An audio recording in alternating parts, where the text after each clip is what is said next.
علامہ احمد سعید خان ملتانی وقت کے ایک محقق پائیدار عالم گزرے ہیں۔ ملک پاکستان کے اندر انہوں نے شیرانہ زندگی گزاری۔ پاکستان میں ایوارڈ یافتہ خطباء حضرات میں ان کا نام سر فہرست ہے۔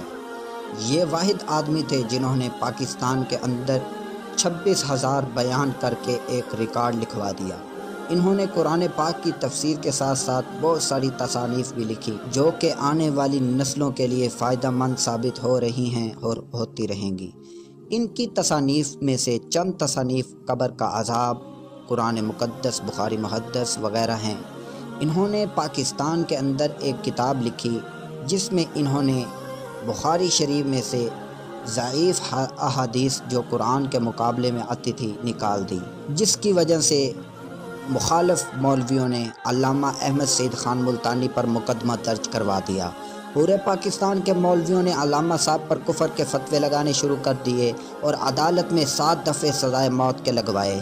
دنیا کی کوئی طاقت علامہ صاحب کو اس مصیبت سے نہیں نکال سکتی تھی، لیکن علامہ صاحب نے اللہ کی رسی کو نہیں چھوڑا اور اللہ پر امیدیں لگا کر بیٹھ گئے۔ بالآخر پورے ملک کے مولویوں نے علامہ صاحب کا عدالت میں مقابلہ کرنے کا سوچا، لیکن علامہ صاحب کے پاس خالص اللہ کا قرآن موجود تھا۔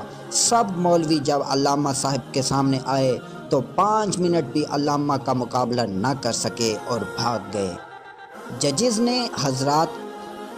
حضرات نے دوبارہ مولویوں کو ٹائم دے دیا 1 ماہ کا، لیکن کوئی مولوی بھی نہ آیا اور ججز نے علامہ صاحب کو باعزت رہا کر دیا اور انعام بھی دیا۔ بتایا کہ یہ آدمی گستاخ رسول نہیں بلکہ عاشق رسول ہے۔ علامہ صاحب 9 ماہ جیل کے اندر رہے اور جب رہا ہوئے تو علامہ صاحب نے دوبارہ اپنا توحید کا کام شروع کر دیا اور بالآخر علامہ صاحب مئی 2011 کو اس دنیا کو چھوڑ کر اپنے رب کو جا ملے، اور کئی مبہت آدمیوں کے دلوں کی دھڑکن علامہ صاحب تھے اور وہ آج بھی ان کی آنکھیں غمگین ہیں۔